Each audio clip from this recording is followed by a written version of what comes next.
जय हिंद साथियों, welcome to self study classes with Sumit Jain YouTube channel में आप सभी का स्वागत है। दोस्तों, आज की जो कक्षा है वो प्रारंभ हो चुकी है, तो सभी लोग लाइव आ जाएं और सभी लोग पहले वीडियो को लाइक कर दें पहले से, ठीक है। और आज हम जो हमारी शिक्षा शास्त्र की सीरीज चल रही है उसी में हम आगे पढ़ने वाले हैं। एक गणित शिक्षा शास्त्र का आपका तीसरा वीडियो है।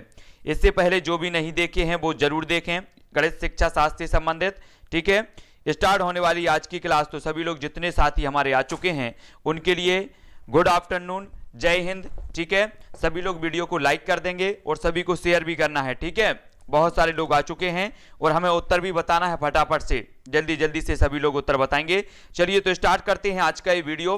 दोस्तों, आपका जो पहला प्रश्न है, एल्गोरिदम बच्चों में नहीं विकसित कर सकते, तो जल्दी से बताएं। एल्गोरिदम बच्चों में नहीं विकसित करते तो क्या विकसित नहीं करते? रटना, तर्क की समझ, सूत्र या फिर ज्ञान। 64 का आंसर सभी लोगों को बताना है। उत्तर क्या हो जाएगा? जल्दी जल्दी से सभी लोग बताएंगे। जो भी हमारे नए साथी हैं उनसे मैं बता दूं कि चैनल को आप सब्सक्राइब कर लें। आपका बिल्कुल सिलेबस के अकॉर्डिंग पूरा का पूरा सिलेबस करवाया जा रहा है। मैथ, पेडागोजी, जो भी पर्यावरण के आधे से ज्यादा आपका पूरा कोर्स कंप्लीट करवा दिया गया है।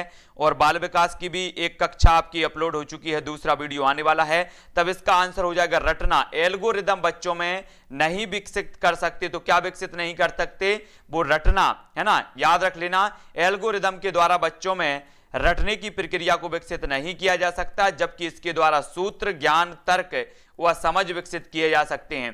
तो आप सभी को याद रख लेना है, विकल्प नंबर जो ए है वो इसका सही हो जाएगा, ठीक है। बहुत बढ़िया। अगला क्वेश्चन है हमारा, अमूर्तता विशिष्टीकरण एवं व्यापीकरण किस विषय की समझ बढ़ाने के लिए उपयोग किया जाता है? तो प्रश्न क्रमांक 65 का सभी लोगों को बताना है। हिंदी, विज्ञान, सामाजिक विज्ञान या फिर गणित। तो अमूर्तता विशिष्टीकरण एवं व्यापीकरण किस विषय की समझ बढ़ाने के लिए उपयोग किया जाता है?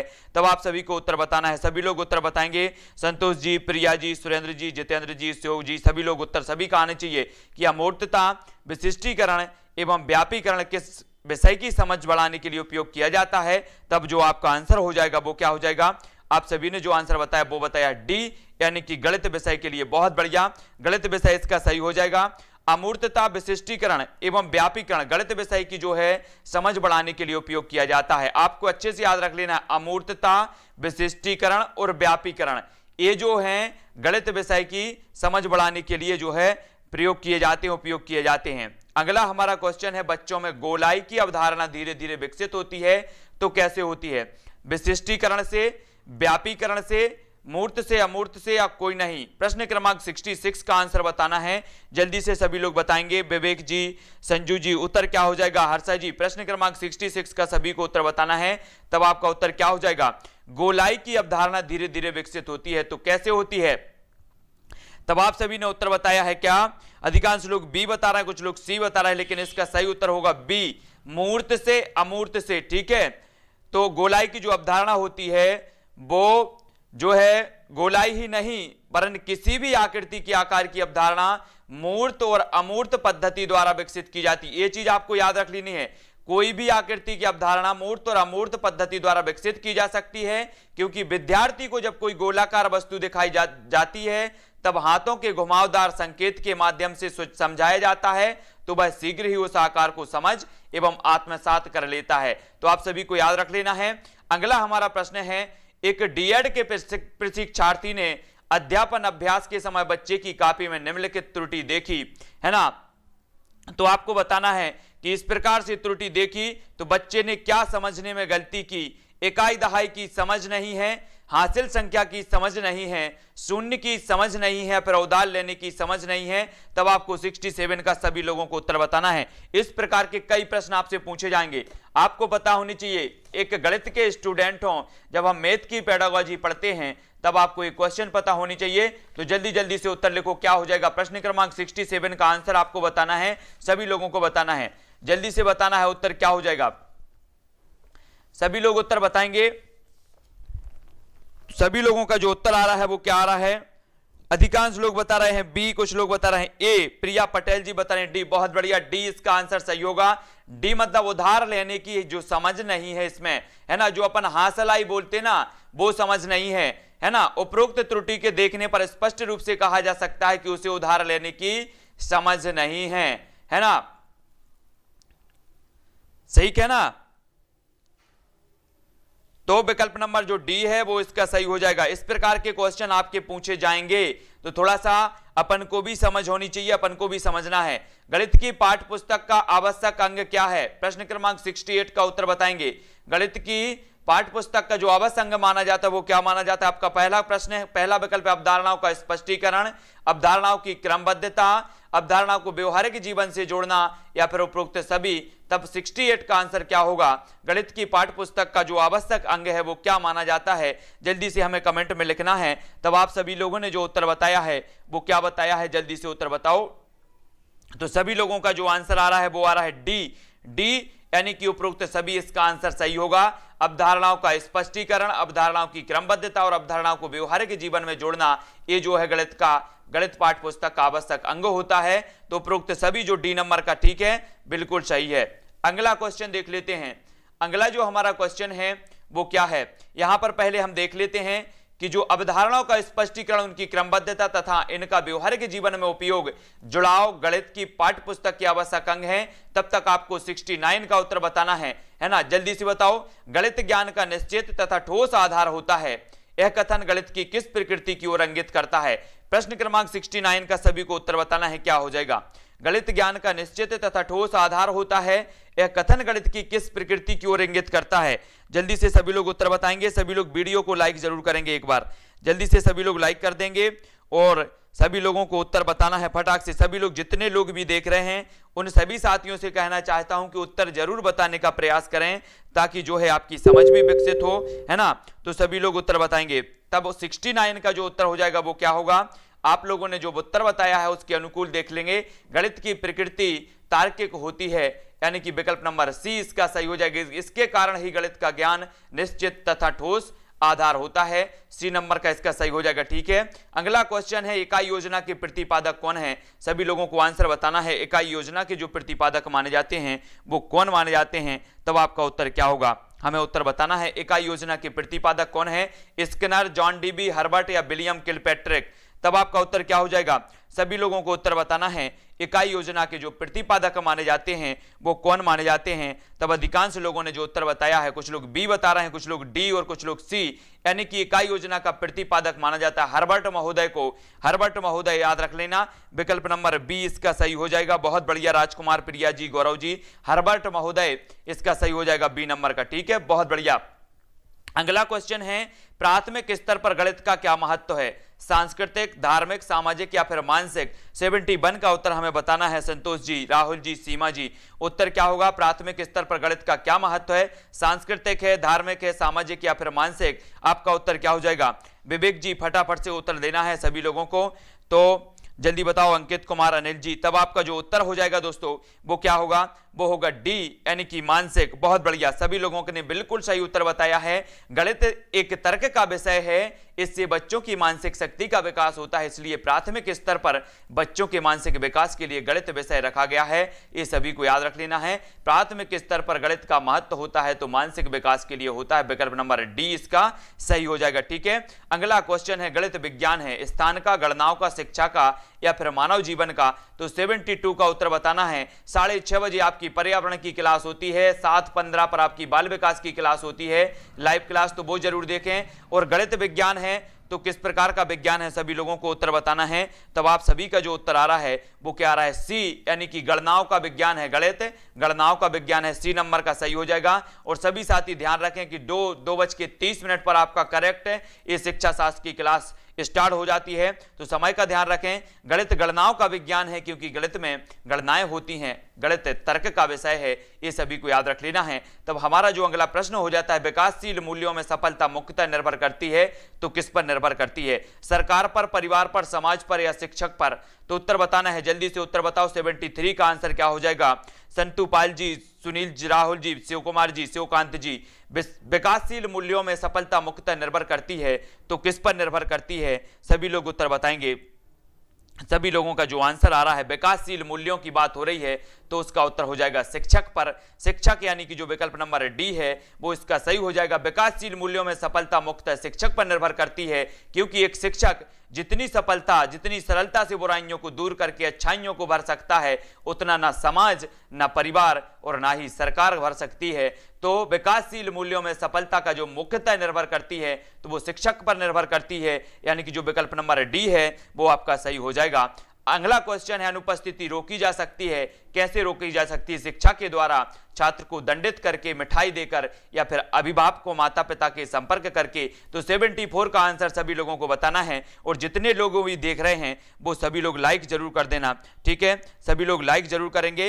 अनुपस्थिति रोकी जा सकती है तो कैसे रोकी जा सकती है सभी को बताना है, तब आपका उत्तर क्या हो जाएगा। सभी लोगों का जो आंसर आ रहा है वो क्या आ रहा है, सभी लोग उत्तर बता रहे हैं, बहुत बढ़िया। 74 का आंसर हो जाएगा डी, यानी कि अभिभावकों, माता पिता से संपर्क करके अनुपस्थिति रोकी जा सकती है। विकल्प नंबर जो डी है आपका वो सही हो जाएगा, ठीक है? बहुत बढ़िया, अधिकांश लोगों ने बिल्कुल सही बताया है। विद्यालयों में छात्रों की अनुपस्थिति की समस्या को दूर करने का सबसे उपयुक्त उपाय यह है कि उनके अभिभावकों, माता पिता से संपर्क किया जाए, उनको व उनके बच्चों को हो रही कठिनाइयों को समझा जाए, शिक्षा की उपयोगिता को समझाया जाए, है ना? मतलब जो विकल्प नंबर डी है वो इसका सही हो जाएगा। अगला क्वेश्चन देख लेते हैं दोस्तों, गणित की प्रकृति है तो कैसी है? गणित की प्रकृति हमें बताना है। 75 का उत्तर क्या हो जाएगा? सभी लोग उत्तर बताएंगे। गणित की प्रकृति सजावटी है, कठिनता है, तार्किक है, सामान्य के लिए नहीं है, तब आपका उत्तर क्या हो जाएगा? जल्दी जल्दी से उत्तर बताना है। सालू गुप्ता जी जल्दी से बताओ उत्तर क्या हो जाएगा। समता जी, मोना जी, गणित की जो प्रकृति है वो कैसी है? तब सभी लोगों का उत्तर आ जाता है। क्या आ जाता है? सभी लोग उत्तर बता रहे हैं कि वो होती है कैसी? तार्किक होती है। तो याद रख लेना दोस्तों, गणित की जो प्रकृति होती है वो तार्किक होती है, सभी को वैसे भी पता है। अगला क्वेश्चन है जो हमारा, वो क्या कह रहा है? वो कह रहा है कि निम्न में से कौन सा कथन सत्य है? तो 76 का उत्तर बताना, कौन सा कथन सत्य है? विकल्प पढ़ना है और हमें उत्तर बताना है। नीरज अहरवार जी, राखी जी, सभी लोग से एक बात और बोलना चाहता हूं, जो भी साथी क्या करते हैं, जो भी साथी पढ़ाई अच्छे से व्यवस्थित कर रहे हैं और सिलेबस के अनुसार कर रहे हैं, तो मैं उनसे बोल दूं कि अगर आप गणित शिक्षा शास्त्र पढ़ना चाहते हैं पूरी की पूरी, तो पूरी की पूरे वीडियो में डाल रहा हूं, इसकी पूरी प्लेलिस्ट बना रहा हूं।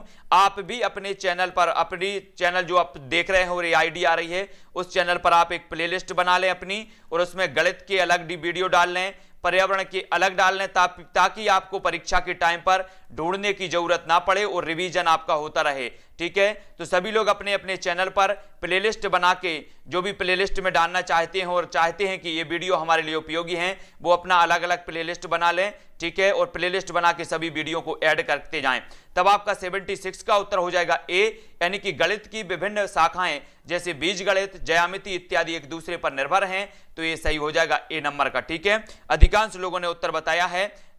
विभिन्न गणित की जो विभिन्न शाखाएं एक दूसरे पर निर्भर होती हैं, बीज गणित के विभिन्न सूत्रों का उपयोग अंक गणित में किया जाता है ना? ये सभी को याद रख लेना है दोस्तों। अपना जो अगला टॉपिक है वो क्या है? गणित का स्थान, है ना? पाठचर्या या विषय में गणित का स्थान, ये चीज आपको याद रख लेनी एवं गणित शिक्षण के उद्देश्य हमारा दूसरा टॉपिक है, तो इसको देखते हैं। पहला टॉपिक अपना खत्म होता है, दूसरा टॉपिक आता है। इसमें कहा गया है कि एनसीएफ 2005 ने सर्वाधिक बल दिया है, तो किस पर दिया है? 77 का उत्तर सभी लोगों को बताना है, तब उत्तर बताएंगे रेखा जी, उमा सरन जी, राखी जी, हेमा जी, सभी लोगों का उत्तर आनी चाहिए। एनसीएफ 2005 में सर्वाधिक जो बल दिया गया है वो किस पर दिया गया है? ज्ञान की संरचना पर, अवधारणाओं को रटने पर, कठिन सवालों को हल करने पर, या फिर तेजी से गणित करने पर। तब 77 का उत्तर क्या हो जाएगा? जल्दी से बताना है, सभी लोगों को उत्तर बताना है, तब आपका जो उत्तर हो जाएगा दोस्तों, एनसीएफ 2005 में जो सर्वाधिक बल दिया गया है वो दिया गया है विकल्प नंबर ए, मतलब ज्ञान की संरचना पर। विकल्प नंबर ए इसका सही हो जाएगा, ठीक है? एनसीएफ नेशनल जो है करिकुलम फ्रेमवर्क या राष्ट्रीय पाठचर्या प्रारूप 2005 में सर्वाधिक बल ज्ञान की संरचना पर दिया गया है, आप सभी को याद रख लेना है। अगला हमारा क्वेश्चन है, चौथी कक्षा के विद्यार्थियों के लिए अधिगम उद्देश्य दिया गया है, तो विद्यार्थी दशमलव वाली दो संख्याओं की, जो कि दशमलव के 2 स्थान तक हैं, को क्रम में रखने और उनकी तुलना करने की योग्यता रखता है। यह अधिगम का उद्देश्य जो है उल्लेख करता है, तो किसका उल्लेख करता है? 78 का उत्तर बताना है। 4 विकल्प हमारे सामने मौजूद हैं। पहला है प्रक्रियात्मक ध्येय, दूसरा है सुव्यवस्थिता ध्येय, तीसरा सामाजिक ध्येय और चौथा है विषयात्मक ध्येय। तब 78 का आंसर क्या हो जाएगा? सभी लोगों को जल्दी से उत्तर बताना है क्या होगा। तो आप सभी ने जो उत्तर बताया है दोस्तों वो क्या बताया है? सभी लोग उत्तर बता रहे हैं, बहुत बढ़िया। अधिकांश लोगों ने उत्तर बताया है बी, तो आपका उत्तर भी हो जाता है बी, सुव्यवस्थित ध्येय, सुव्यवस्थितता का ध्येय इसका सही हो जाएगा बी नंबर का। क्रम में रखना अर्थात सुव्यवस्थित करना, क्रम में रखने के लिए तुलना करने की योग्यता होनी चाहिए, अतः प्रश्न में दिए गए अधिगम का उद्देश्य सुव्यवस्थित ध्येय है। अगला क्वेश्चन देख लेते हैं। गणित की पाठ्यचर्या पुस्तक में विभिन्न प्रकरणों में खंड अभ्यास समय को समावेशित करने का उद्देश्य क्या होता है? आपने देखा होगा कि गणित की जो पाठ्य पुस्तक होती है, किसी भी पुस्तक होती हैं, उनको विभिन्न प्रकरणों खंड अभ्यास समय में जो है समावेशित किया जाता है और इसका उद्देश्य क्या होता है? तो जल्दी से उत्तर बताना है। विद्यार्थियों को आनंद व मस्ती प्रदान करना, दैनिक जीवनचर्या में बदलाव करना, समय का बेहतर सदुपयोग सुनिश्चित करना या फिर विस्तृत अधिगम अवसर प्रदान करना। तब 79 का उत्तर हमें बताना है। सोनू जी जल्दी से बताना है, तब उत्तर क्या हो जाएगा? मोना जी, अंकित जी, रविशंकर जी, सभी लोग बताएंगे क्या हो जाएगा? कुमकुम जी 79 का उत्तर सभी लोगों ने जो बताया है वो क्या बताया है? बहुत बढ़िया, आप सभी लोग उत्तर बता रहे हैं, कुछ लोग डी बता रहे हैं, कुछ लोग बी बता रहे हैं। तब आपका जो उत्तर हो जाता है दोस्तों वो क्या होता है? वो होता है डी, यानी कि विस्तृत अधिगम अवसर प्रदान करना, यानी कि डी नंबर का आपका सही हो जाएगा। ठीक है, याद रख लेना है, विस्तृत अधिगम अवसर प्रदान करना, डी इसका सही हो जाएगा, है ना। देख लेते हैं कैसे इसका डी सही हुआ है। गणित की पाठ्य पुस्तक में विभिन्न प्रकरणों में खंड अभ्यास समय को समावेशित करने का उद्देश्य यही है कि विस्तृत अधिगम अवसर प्रदान किए जाएं या फिर करना। अगला क्वेश्चन है, गणित शिक्षण का प्रमुख उद्देश्य है बच्चों में क्या? 80 का उत्तर बताना है। गणित शिक्षण का प्रमुख उद्देश्य क्या है? बच्चों में तर्कपूर्ण ढंग से सोचने की शक्ति विकसित करना, रटने की शक्ति का विकास करना, सूत्र याद करने की क्षमता विकास करना या फिर सवाल हल करने की क्षमता विकसित करना। तब आपका उत्तर क्या होगा? गणित शिक्षण का प्रमुख उद्देश्य क्या होता है? सभी लोगों को उत्तर बताना है। प्रीति जी, पुष्पा जी, पुष्पेंद्र जी, उत्तर क्या हो जाएगा? तब आप सभी का उत्तर आ रहा है, कुछ लोग ए बता रहे हैं और अधिकांश लोग बता रहे हैं ए, तो बहुत बढ़िया, इसका उत्तर भी क्या हो जाएगा? ए, तर्कपूर्ण ढंग से सोचने की शक्ति विकसित करना, यही शिक्षण का उद्देश्य होता है। गणित शिक्षण का उद्देश्य छात्रों में तर्कपूर्ण चिंतन, निर्णय शक्ति, विश्लेषण इत्यादि गुणों का विकास करना होता है, तो ये चीज याद रखनी है। अगला हमारा प्रश्न है, गणित की भाषा में निम्न में से किसका प्रयोग नहीं किया जाता? तो गणित की भाषा में किसका प्रयोग नहीं किया जाता? गणितीय सूत्रों का, गणितीय संकेतों का, गणितीय संख्याओं का, इनमें से कोई नहीं। तब आपका 81 का आंसर क्या हो जाएगा? सभी लोगों को उत्तर बताना है। शिवकांत जी, संतोष जी, सुरेश जी, सभी लोग बताएंगे उत्तर क्या हो जाएगा। तो सोनू जी सही, जल्दी से उत्तर बताओ। गणित की भाषा में निम्न में से किसका प्रयोग नहीं किया जाता? तब आप सभी लोगों ने जो उत्तर बताया है, गणेश सिंह जी, बहुत बढ़िया, इसका आंसर है डी, इनमें से कोई नहीं, इनमें से कोई नहीं इसका सही हो जाएगा। गणित की भाषा में गणितीय सूत्रों, संकेतों तथा संख्याओं का सभी का प्रयोग होता है ना। तो जो है इसका किसका प्रयोग नहीं किया जाता? सॉरी, नहीं किया जाता है यहाँ पर, तब इनमें से नहीं इसका सही हो जाएगा। ठीक है, बहुत बढ़िया, तो डी नंबर इसका सही हो जाएगा। इन सभी का प्रयोग किया जाता है, तो ये याद रख लेना। अगला क्वेश्चन है, प्रोफेसर सुल्टजे के अनुसार गणित पढ़ाने का प्राथमिक उद्देश्य क्या है? प्रोफेसर सुल्टजे के अनुसार गणित पढ़ाने का उद्देश्य हमें बताना है। 82 का उत्तर सभी लोग बताएंगे, उत्तर क्या हो जाएगा? दूसरी विधाओं में सहायता प्रदान कराना, मानसिक शक्ति का विकास, खाली समय का सदुपयोग, प्राथमिक तथा सामान्य सिद्धांतों से परिचय कराना। तब आपका 82 का जो आंसर हो जाएगा क्या हो जाएगा? सभी लोगों को आंसर बताना है। तब आपका उत्तर होगा क्या? बी नंबर, बहुत बढ़िया, बी नंबर इसका सही हो जाएगा। मानसिक शक्ति का विकास इसका सही होगा। ठीक है, प्रोफेसर सुल्टजे के अनुसार गणित पढ़ाने का प्राथमिक उद्देश्य है मानसिक शक्ति का विकास, बी नंबर इसका बिल्कुल राइट आंसर हो जाएगा। ठीक है, बहुत बढ़िया, है ना। अगला क्वेश्चन है, कोठारी कमीशन 1964 से 66 ने गणित के प्रचलित पाठ्यक्रम में निम्न कमियों में से किन कमियों को बताया है? तब हमें उत्तर बताना है, जल्दी से उत्तर बताओ। एक कूट भी आपके सामने है, कोठारी आयोग जो था, है ना, इसने कौन सी कमियां बताई हैं गणित के प्रचलित पाठ्यक्रम में? तब उत्तर बताना है। 83 का सभी लोग बताएंगे, उत्तर क्या हो जाएगा? मोस्ट इंपॉर्टेंट क्वेश्चन है, सभी लोगों को बताना है। तो इसका जो सही उत्तर हो जाएगा दोस्तों, ए, बी और सी, यानी कि जो विकल्प नंबर डी है वो इसका सही हो जाएगा। ठीक है, ए, बी और सी, है ना। इसमें देखो क्या है, 1966 ईस्वी में कोठारी कमीशन ने तत्कालीन प्रचलित पाठ्यक्रम में क्रियात्मक तथा रचनात्मक कार्यों का अभाव, पाठ्यक्रम की अपूर्णता, अत्यंत ही बोझिल होना आदि कमियों को दर्शाया कोठियारी आयोग ने 1966 ईस्वी में। ठीक है, अगला हमारा क्वेश्चन है कि गणित की अच्छी पाठ्य पुस्तक की विशेषता क्या होनी चाहिए। 84 का आंसर सभी लोग बताएंगे। गणित की जो अच्छी पाठ्य पुस्तक है उसकी विशेषता क्या होनी चाहिए। हल किए हुए अनेक उदाहरण तथा अभ्यास के कुछ प्रश्न होते हैं, पर्याप्त मात्रा में हल किए हुए उदाहरण तथा अभ्यास के लिए अधिक प्रश्न होते हैं, सभी अभ्यास प्रश्न हल किए होते हैं, तब आपको 84 का आंसर होगा। क्या होगा, जल्दी से उत्तर बताएं। तो उत्तर क्या होगा, अधिकांश लोग कुछ क्या बता रहे हैं, बी। बहुत बढ़िया, बी आंसर इसका सही हो जाएगा। पर्याप्त मात्रा में हल किए हुए उदाहरण तथा अभ्यास के लिए प्रश्न होते हैं, है ना, जे बी नंबर इसका सही हो जाएगा। ठीक है, बी नंबर, अधिकांश लोगों ने बी बताया है तो बी इसका सही हो जाएगा। ठीक है, बहुत बढ़िया। अगला क्वेश्चन देख लेते हैं। अगला जो हमारा क्वेश्चन है दोस्तों वो क्या है, वो है कक्षा में प्रश्न पूछने के मुख्य उद्देश्य होते हैं तो क्या होते हैं। 85 का आंसर सभी लोग बताएंगे। कक्षा में प्रवेश प्रश्न पूछने के मुख्य उद्देश्य क्या होते हैं, रुचि और उत्सुकता उत्पन्न करने के लिए, छात्रों को अभिप्रेरित करने के लिए, पूर्व ज्ञान के परीक्षण के लिए, उपरोक्त सभी। तब उत्तर क्या हो जाएगा, 85 का सभी को फटाफट से उत्तर बताना है। धीरज जी, पुष्पा जी, सुरेंद्र जी, मोना जी, रितु जी, संतोष जी, जल्दी से बताना है। कुशलेंद्र जी, रामदेवी जी, उत्तर क्या होगा।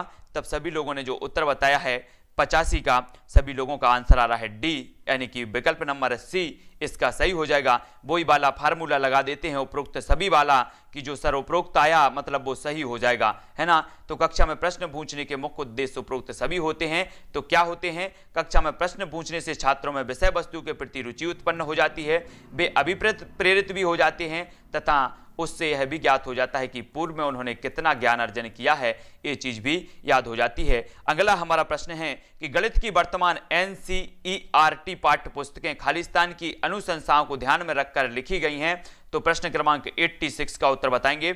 उत्तर क्या हो जाएगा, सभी लोग बताएंगे। गणित की वर्तमान NCERT पाठ्य पुस्तकें जो हैं वो किसकी अनुशंसाओं को ध्यान में रखकर लिखी गई हैं, तब सभी लोगों के आंसर क्या आते हैं, जल्दी से उत्तर बताना है। सभी लोग उत्तर बताएंगे, फटाफट से उत्तर बताएंगे। इस प्रकार के प्रश्न हमेशा पूछे जाते हैं, तब आपका जो उत्तर हो जाएगा दोस्तों वो हो जाएगा सी, राष्ट्रीय पाठचर्या की रूपरेखा 2005 को ध्यान में रखते हुए ये जो है पुस्तकें लिखी गई हैं, है ना। गणित की वर्तमान NCERT पाठ्य पुस्तकों को राष्ट्रीय पाठचर्या की रूपरेखा 2005 के अनुशंसाओं को ध्यान में रखकर लिखी गई हैं। यह विद्यालयी शिक्षा की अब तक की नवीनतम राष्ट्रीय दस्तावेज है। इसे अंतर्राष्ट्रीय स्तर के शिक्षाविदों, वैज्ञानिकों, विषय विशेषज्ञों और अध्यापकों ने मिलकर तैयार किया है, ये सभी को याद रख लेना है। NCERT 2005 के लक्ष्य कथन के अनुसार विद्यालयी गणित उस स्थिति में नहीं होता जहां बच्चे 87 का आंसर सभी को बताना है। सभी साथी, मेरे जितने भी सभी साथी हैं वो लाइक जरूर कर दें और पूरा का पूरा जो कंप्लीट कोर्स है आपको टेलीग्राम ग्रुप में PDF प्रोवाइड की जाती है। तो टेलीग्राम ग्रुप में जुड़ने के लिए आपको टेलीग्राम ऐप डाउनलोड करना है, फिर उसमें सर्च करना है IAS स्टडी ट्रैक और ज्वाइन हो जाना है। सभी लोग टेलीग्राम ग्रुप से जरूर जुड़ेंगे, है ना। तो NCERT 2005 के लक्ष्य कथन के अनुसार विद्यालयी गणित उस स्थिति में नहीं होता जहां बच्चे क्या, डी, सूत्रों और एल्गोरिदम को कंठस्थ करते हैं, यानी कि जो विकल्प नंबर डी है वो इसका सही हो जाएगा। रितु जी, बहुत बढ़िया। NCERT 2005 के अनुसार विद्यालयी गणित उस स्थिति में नहीं होता जहां बच्चे सूत्रों व एल्गोरिदम को कंठस्थ ज्ञात करते हैं। तब आपका नेक्स्ट जो प्रश्न हो जाएगा वो क्या है, हमारी विद्यालयी पाठचर्या में गणित शिक्षण के स्थान को सुनिश्चित करने के लिए युगल आधार वाक्य है तो वो कौन सा है, जल्दी से युगल आधार वाक्य बताना है। प्रश्न क्रमांक 88 का उत्तर बताना है और विकल्प भी आपके सामने मौजूद हैं, तो जल्दी से विकल्प पढ़ो कि किस प्रकार प्रत्येक विद्यार्थी के मस्तिष्क को व्यस्त रखा जाए और किस प्रकार शिक्षार्थियों के संसाधनों को सुदृढ़ बनाया जाए, किस प्रकार प्रत्येक शिक्षार्थी की तर्कणा शक्ति में सुधार किया जाए और किस प्रकार उसकी स्थानिक योग्यता को बढ़ाया जाए, किस प्रकार गणित में प्रत्येक शिक्षार्थी के निष्पादन को बढ़ाया जाए और किस प्रकार अंतर्राष्ट्रीय ओलंपियाड के लिए मेधावी शिक्षार्थियों को तैयार किया जाए, गणित की कक्षा को किस प्रकार आध्यात्मिक क्रियाकलाप उन्मुखी बनाया जाए और किस प्रकार प्रत्येक शिक्षार्थी को में प्रकरण कौशलों का जो है विकास और एल्गोरिदम की जो है समझ को बढ़ाया जाए। तब आपका आंसर क्या हो जाएगा, जल्दी से उत्तर बताना है। सभी लोगों ने बड़े जो है गौर से बताया है और 88 का उत्तर सभी लोगों ने बताया है। तो क्या बताया है, वो बताया है ए, यानी कि किस प्रकार प्रत्येक शिक्षार्थी के मस्तिष्क को व्यस्त रखा जाए और किस प्रकार शिक्षार्थियों के संसाधनों को दृढ़ बनाया जाए। ये क्या हो जाएगी, हमारी विद्यालयी पाठचर्या में गणित शिक्षण के स्थान को सुनिश्चित करने के लिए युगल आधार वाक्य माना जाता है।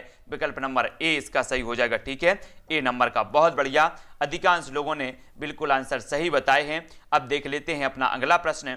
एनसीईआरटी 2005 के अनुसार विद्यालयों में गणित शिक्षा का मुख्य उद्देश्य क्या है? जल्दी से बताना है, 89 का उत्तर बताना है। एनसीईआरटी 2005 के अनुसार विद्यालयों में गणित शिक्षा का एक मुख्य उद्देश्य है, वो कौन सा है? तब आपका उत्तर क्या हो जाएगा? जल्दी से बताना है, क्या हो जाएगा?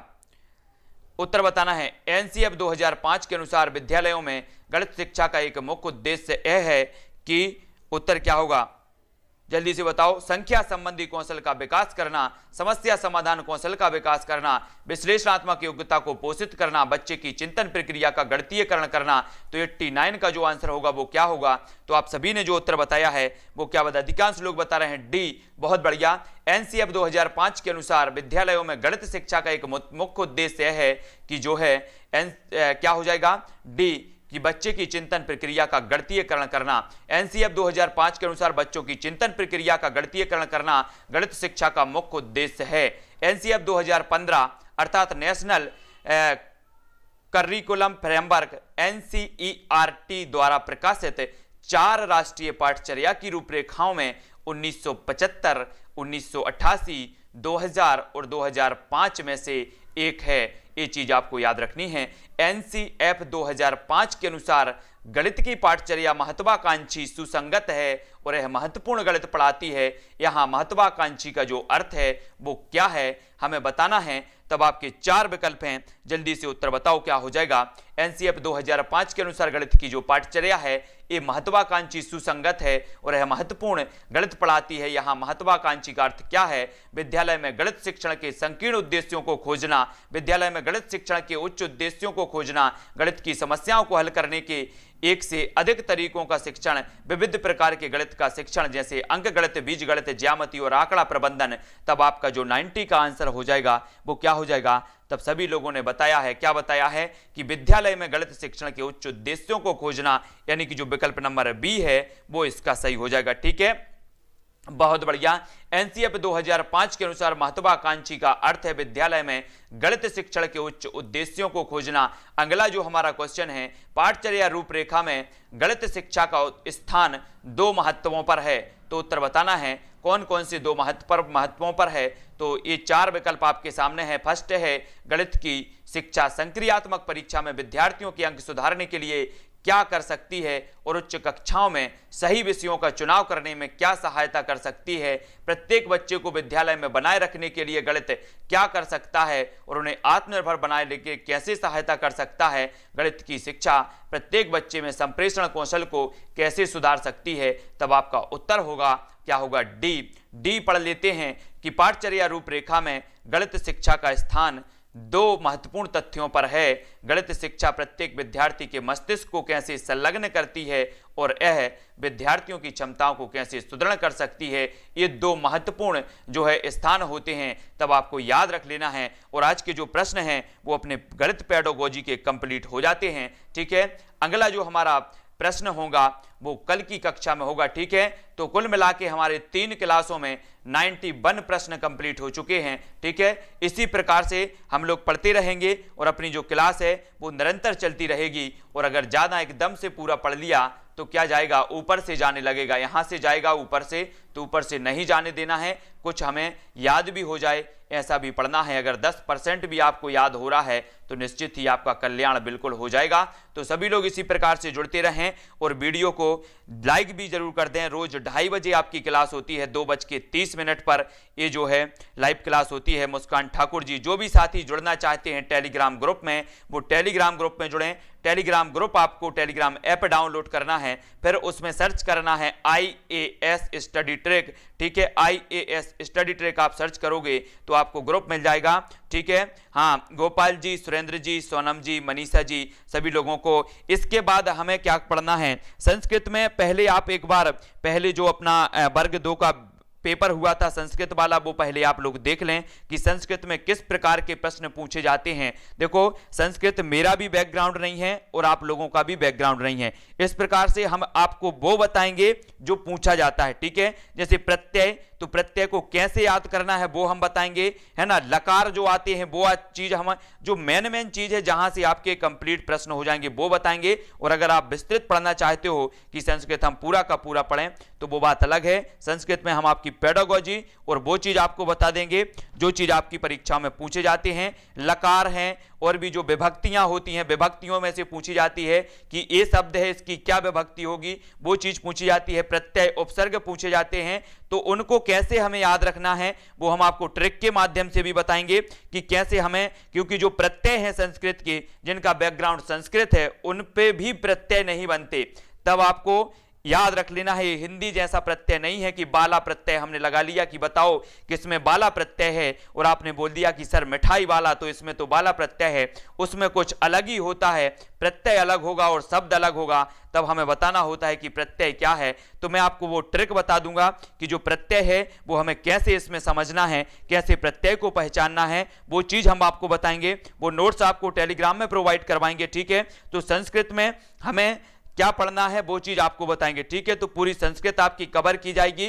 और पहले एक बार सभी लोग वर्ग 2 का पेपर देख लें कि किस प्रकार से वर्ग 2 में संस्कृत का पेपर आया था, सेकंड भाषा का, ताकि आपको एक बार अनुभव हो जाए कि जो प्रश्न हैं वो किस प्रकार से पूछे जाते हैं। ये चीज अपन को समझनी है सबसे पहले, फिर हम आपको बताएंगे कि अपन को संस्कृत कैसे पढ़ना है, ठीक है।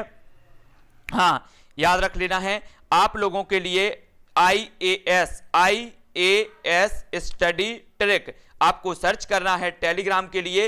वहां पर टेलीग्राम पे जुड़ जाना है, बहुत सारे लोग जुड़े हैं जहां पर पूरा का पूरा आपका अध्ययन मटेरियल शेयर किया जाता है, ठीक है। सभी लोग देख लेना है, चाहे वो CTET वाले हों या फिर वर्ग 3 वाले हों, उनको बहुत अच्छे से पढ़ना है। याद रख लेना है सभी के लिए। एक बार CTET का भी उठा के देख लेना सिलेबस, बाल विकास का यार वर्ग 3 का भी देख लेना, ज्यादा फर्क बिल्कुल भी नहीं है। कहीं भी आपका पर्यावरण का थोड़ा सा चेंज हुआ है, उसमें क्या अंतरिक्ष विज्ञान और अंतरिक्ष विज्ञान से संबंधित मैंने आपका 3 टॉपिक के वीडियो डाल रखे हैं। और साथ ही आज सुबह मैंने लाइव क्लास ली थी जिसमें 80 प्रश्न जो आपकी परीक्षा में बन सकते हैं अंतरिक्ष विज्ञान से, वो मैंने डाले हैं, वो आप देखें। और जो आपका पर्यावरण है आधे से ज्यादा कंप्लीट कोर्स विस्तृत रूप से मैंने पढ़ा दिया है। और साथ ही वीडियो टेस्ट सीरीज पर उपलब्ध हो रहे हैं, आपको बिल्कुल पूरा का पूरा सिलेबस के अनुसार आपको वीडियो मिल रहे हैं, है ना। तो सभी को देख लेना है। और संस्कृत जो अपनी पर्यावरण की लाइव क्लास होती है वो कहां पर जुड़ना है, लाइव क्लास में शाम को 6:30 बजे पर्यावरण की क्लास होगी और 7:15 पर आपकी बाल विकास की क्लास होगी, तो वो जरूर देखना है। और बाल विकास का जो विस्तृत अध्ययन है उसकी भी वीडियो मैंने डालने का प्रयास किया है। जब भी मुझे टाइम मिलता है तो मैं ऐसे वीडियो बना लेता हूं और वीडियो बना के उस पर डाल देता हूं, तो सभी लोगों को वो भी देख लेना है पूरी की पूरी, है ना।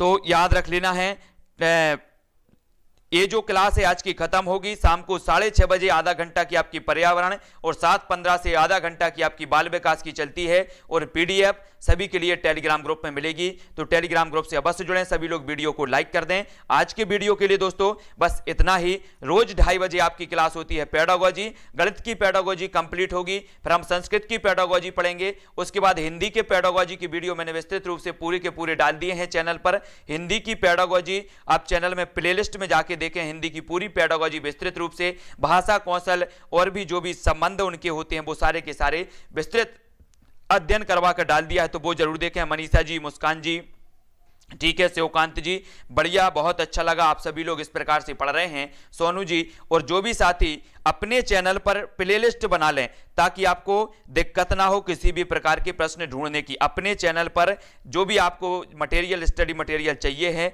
वो अपने चैनल पर एक प्लेलिस्ट बना लें। पर्यावरण की रख लें और शिक्षा शास्त्र जो भी आपका पूरा कंप्लीट कोर्स है उसके अनुसार आप एक प्लेलिस्ट बनाओ अपने चैनल पर, और प्लेलिस्ट में पूरे के पूरे जो वीडियो हैं वो डाल लो ताकि आपको परीक्षा के टाइम कहीं भटकना ना पड़े, पूरा मटेरियल आपको एक साथ मिले, है ना, ताकि आपकी तैयारी अच्छी हो सके। और आपकी तैयारी के लिए जो कुछ हमसे बन पड़ेगा वो सारा का सारा मटेरियल आप तक प्रेषित किया जाएगा, बिल्कुल निःशुल्क प्रेषित किया जाएगा, इसमें कोई कुछ नहीं है, ठीक है। तो आज के वीडियो के लिए बस इतना ही।